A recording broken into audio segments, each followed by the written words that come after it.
என் அன்பு குழந்தையே, உன்னை நான் ஒவ்வொரு நிமிடமும் கவனித்துக் கொண்டிருக்கின்றேன் என்பதை நீ அறிவாயா? எதற்கும் பயப்படாதே. நீ எப்போது என்னிடம் தஞ்சமடைந்து விட்டாயோ அன்றிலிருந்து இன்று வரை நான் உன்னை பாதுகாத்து வருகின்றேன்.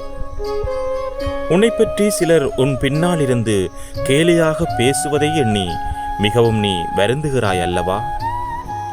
முதலில் நீ ஒன்றை நன்றாக புரிந்து கொள். அவர்கள் உன்னை விமர்சனம் செய்யும் காரணம் உனக்கு தெரியுமா? அவர்களால் உனக்கு நிகராக வர முடியாத போதும், உன்னிடத்தில் இருப்பது போன்று அவர்களிடத்தில் இல்லையே என்பதாலும், உன்னை வெற்றி பெற நினைத்து தோற்ற போதும் அவர்கள் மனதில் எழும் பொறாமை எனும் குணத்தினால் உன்னை விமர்சிக்கிறார்கள் என்பதை நீ மறவாதே. அவர்கள் இன்னும் உன் வாழ்க்கையில் நடக்கப் போகும் அற்புதங்களைக் கண்டு வியக்கத்தான் போகிறார்கள். பிறகு எதற்கு நீ வருந்த வேண்டும்?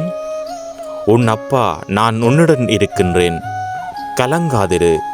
இது உன் அப்பாவின் சத்திய வாக்காகும்.